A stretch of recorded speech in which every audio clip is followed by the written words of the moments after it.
கிறிஸ்துவுக்குள் பிரியமானவர்களே, இந்த நாளுக்கான மாலை நேரம் அண்ணா அப்போஸ்தலனாகிய பவுல் ரோமருக்கு எழுதின நிருபம் 8ஆம் அதிகாரம் 13வது வசனம். ரோமர் 8:13. ரோமன்ஸ் 8:13. மாம்சத்தின்படி பிழைத்தால் சாவீர்கள், ஆவியினாலே சரீரத்தின் செய்கைகளை அளித்தால் பிழைப்பீர்கள். ரொம்ப அழகா நேர்த்தியா நமக்கு சொல்லி கொடுக்கிறார். என்ன, நீங்க உங்களுடைய வாழ்க்கை எதில் இருக்கக்கூடாது? உங்களுடைய பாவ சிந்தை வழியிலாக என்ன உங்களுடைய பாவ இச்சைகள், உங்களுடைய ஒரு துடிப்பு, இப்படிப்பட்ட காரியங்களில் இருக்கக்கூடாது. என்ன, உங்களுடைய வாழ்க்கை எதாக இருக்கணும்? இப்படிப்பட்ட காரியத்தில் போகும்போது, இந்த பாவ இச்சைகளான காரியத்தில் போகும்போது உங்களை அழிவில் கொண்டு போய் கொடுக்கும். அது என்ன பண்ணும்? உங்களை ஆவிக்குரிய முறையில் மரணத்தில் கொண்டு போய் சேர்க்கும். ஆவிக்குரிய மரணம் என்பது என்ன? நித்திய காலத்திற்கும் தேவன்கிட்ட இருந்து பிரித்து வைக்கப்படுவீங்க. ஏன்னா பாவம் என்பது என்ன? இது இங்கே பாவத்தினால வரக்கூடிய மரணம் என்பது இப்போ சரீரப்பிரகாரம் மட்டுமில்ல, ஆவிக்குரிய மரணம். அது என்ன? நித்திய காலத்துக்குரிய நியாய தீர்ப்பு. ரோமர் 6வது அதிகாரம் 23வது வசனம் நம்ம பார்த்தோம் தானே, நமக்கு தெரியும் தானே, ரொம்ப அழகாக தெரியும் தானே. என்ன? பாவத்தின் சம்பளம் மரணம். அப்போ என்ன, பாவத்தின் சம்பளம் மரணம் இருக்கனால நம்ம என்ன பண்ணக்கூடாது? நம்ம மாம்சத்தின்படி பிழைக்கக்கூடாது, மாம்சத்தின்படி வாழக்கூடாது.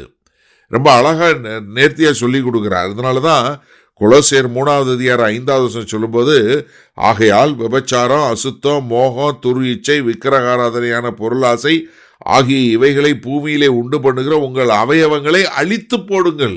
ஏன்னா இது என்ன பண்ணணும்? உங்களை அழிச்சிரும். அதனால நீங்கள் அழித்து போடுங்கள். ரொம்ப தெளிவாக சொல்றாரு. கலாத்திய சபைக்கு சொல்லும்போது கலாத்தியர் 5:24 சொல்ற, கிறிஸ்துவனுடையவர்கள் தங்கள் மாம்சத்தையும் அதன் ஆசை இச்சைகளையும் சிலுவையில் அறைந்திருக்கிறார்கள். அப்ப என்ன பண்ணணும்? நீங்க இதை சிலுவையில் அறையணும். அடுத்து என்ன பண்ணணும்? ஆவியினாலே சரீரத்தின் செய்களை அழித்தால் பிழைப்பீர்கள். ஆவியினாலே. ஏன்னா நம்ம ரோமர்ல ரொம்ப அழகா பார்க்கிறோம்.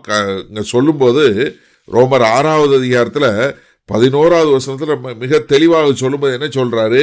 அப்படியே நீங்களும் உங்களை பாவத்திற்கு மரித்தவர்களாகவும் நம்முடைய கர்த்தராகிய இயேசு கிறிஸ்துவுக்குள் தேவனுக்கென்று பிழைத்திருக்கிறவர்களாகவும் எண்ணிக்கொள்ளுங்கள். அப்ப என்ன பண்ணணும்? நீங்க இந்த பூமியில இருக்கும்போது நீங்க என்ன பண்ணணும்? உங்களுடைய சரீரத்தினுடைய செய்கைகளை அழிக்கணும். அதனாலதான் கர்த்தராகிய இயேசு கிறிஸ்து மத்தேயு 16வது அதிகாரம் 24-25 சொல்லும்போது, ஒரு மனுஷன் தன்னுடைய ஜீவனுக்கு ஈடா எதை கொடுக்க முடியும்? எவன் ஒருத்தரும் தன்னுடைய வாழ்க்கையை தன்னை ரட்சித்துக்கொள்ள நினைக்கிறானோ அவன் அதை இழந்து போவான். ஆனா எவன் இழந்து போறானோ அவன் அதை பெற்றுக்கொள்வான்னு சொல்லக்கூடியதான். அப்ப என்ன, கர்த்தராகிய இயேசு கிறிஸ்து வந்தாரு. அதன் மூலமா நம்ம என்ன, ஆவியின்படி வாழக்கூடிய மக்களா இருக்கணும். அப்ப மாம்சத்தின்படி பிழைத்தா நம்ம செத்து போவோம். ஆனா ஆவியினாலே சரீரத்தின் செய்கைகளை, சரீரப்பிரகாரமா வரக்கூடிய செய்கைகளை அழிக்கும் போது நம்ம தேவனோடு பிழைக்கக்கூடிய மக்களாக வந்து விடுவோம். சரி, இதனால இந்த வசனத்தை நம்ம எப்படி எடுத்துக்கொள்வது? ஒவ்வொரு விசுவாசிக்கும் இந்த பாவத்தினுடைய சீரியஸ்னஸ் தெரியணும். இது எவ்வளவு கொடியது என்பது தெரியணும். ஏன்னா நம்ம மாம்சத்தின்படி வாழ்ந்தா அழிந்து போவோம், மரணம் உண்டாகும். ஏன்னா இந்த பாவங்கிறது சும்மா விளையாட்டு கிடையாது. அது என்ன பண்ணும்? ஒரு மனுஷனை நித்திய காலத்திற்கும் தேவன்கிட்ட இருந்து பிரித்து விடும் என்பதை புரிந்து கொள்ள வேண்டும். அதனாலதான் நம்ம பரிசுத்த ஆவியானவரை சார்ந்து வாழ வேண்டும்.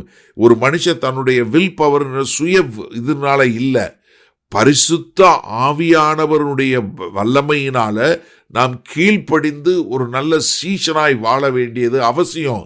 அதனாலதான் வேத வசனம், ஜெபம், ஒரு ஐக்கியத்தில் வாழ வேண்டியது மிக மிக மிக மிக அவசியம்.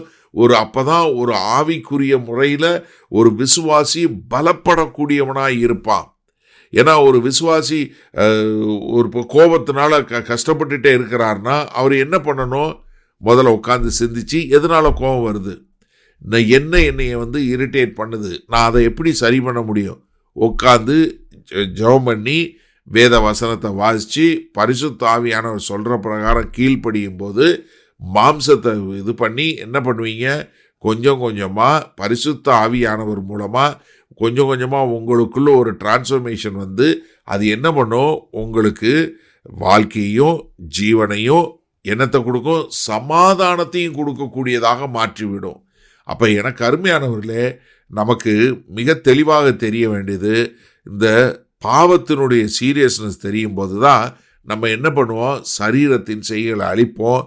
அதன் மூலமாய் நாம் கிறிஸ்துவுக்கென்று வாழக்கூடியவர்களாய் வருவோம்.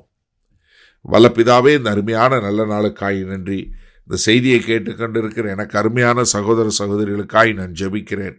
ஆண்டவரே, இவர்கள் யாவரும் ஆண்டவரே பாவத்தை ஒரு விளையாட்டாக எடுத்துக்கொள்ளாமல் அதனுடைய உள்ளான காரியங்களை அறிந்து கொண்டு அது எப்படி ஒரு மனிதனை அழிக்கும், அழிவில் கொண்டு போய் சேர்க்கும், தேவனை விட்டு நித்திய காலத்திற்கு பிரிக்கும் என்பதை உணர்ந்து அதை சரியான முறையில் கையாளக்கூடிய ஒரு நல்ல ஞானத்தை கொடுக்க வேண்டுமாய் மீட்பெரும் இரட்சகருமாகிய இயேசு கிறிஸ்துவின் மூலம் ஜெபிக்கிறோம் வல்ல பிதாவே, ஆமேன்.